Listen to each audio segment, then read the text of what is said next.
വെഞ്ഞാറമൂട് കൂട്ടക്കൊലക്കേസ് പ്രതി അഫാന്റെ ആക്രമണത്തിൽ ഗുരുതരമായി പരിക്കേറ്റ ഉമ്മ ഷെമിയുടെ മൊഴി പോലീസ് രേഖപ്പെടുത്തി. പാങ്ങോട് SHO ജെ ജിനേഷിന്റെ നേതൃത്വത്തിലുള്ള പോലീസ് സംഘമാണ് മൊഴിയെടുത്തത്. ആക്രമിച്ചു കൊലപ്പെടുത്താൻ ശ്രമിച്ചത് മകൻ അഫാൻ തന്നെയാണെന്ന മൊഴി ഷെമി ആവർത്തിച്ചു പറയുന്നുണ്ട്. കട്ടിലിൽ നിന്നും വീണാണ് പരിക്കേറ്റതെന്ന് തുടക്കത്തിൽ പലതവണ പറഞ്ഞ ഷെമി പിന്നീടാണ് മകനെതിരെ മൊഴി നൽകിയത്. തന്നെ ആക്രമിച്ചത് അഫാൻ തന്നെയാണെന്ന് മാതാവ് ഷെമി മൊഴി നൽകുകയായിരുന്നു. അഫാൻ കഴുത്തിൽ ഞെരിച്ചു. ഉമ്മ എന്നോട് ക്ഷമിക്കണമെന്ന് പറഞ്ഞാണ് പിന്നിൽ നിന്ന് ഷോള് കൊണ്ട് കഴുത്ത് ഞെരിച്ചതെന്നാണ് മൊഴി. കിളിമാനൂർ CI മൊഴി രേഖപ്പെടുത്തിയപ്പോഴാണ് പുതിയ വിവരം നൽകിയത്.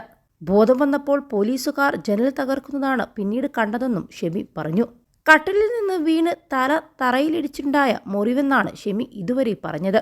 വയോജന കേന്ദ്രത്തിന്റെ സംരക്ഷണത്തിൽ കഴിയുന്ന ഷെമിയെ കഴിഞ്ഞ ദിവസം അന്വേഷണ സംഘം സന്ദർശിച്ചിരുന്നു. ആരോഗ്യസ്ഥിതി മോശമായതിനാൽ മൊഴിയെടുത്തിരുന്നില്ല. ഷെമിയുടെ വിശദമായ മൊഴിയെടുത്ത ശേഷം കുറ്റപത്രം ഉടൻ സമർപ്പിക്കാനാണ് പോലീസിന്റെ നീക്കം. 21 ലക്ഷത്തോളം സന്തുഷ്ടരായ ഉപഭോക്താക്കളും 2 ലക്ഷത്തോളം തിമിര ശസ്ത്രക്രിയകളും പൂർത്തിയാക്കിയ മലബാറിലെ ഏക കണ്ണാശുപത്രി Al Salama eye hospital, hospital road, Perinthalmanna.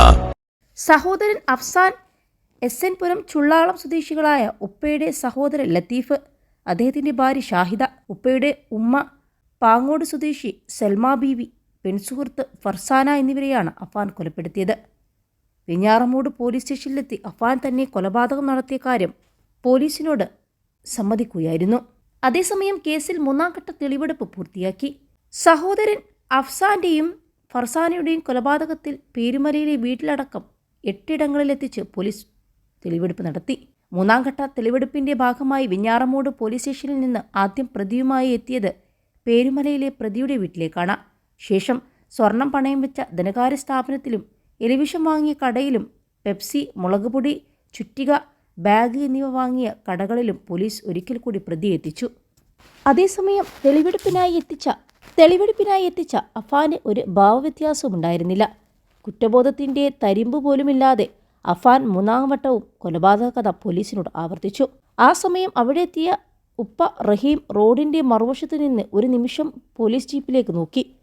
സ്വന്തം കുടുംബത്തെ കൂട്ടക്കൊല ചെയ്ത മകൻ അത് പോലീസിന് മുന്നിൽ വിവരിക്കുന്നത് കാണാൻ നിൽക്കാതെ റഹീമും നടന്നകന്നു.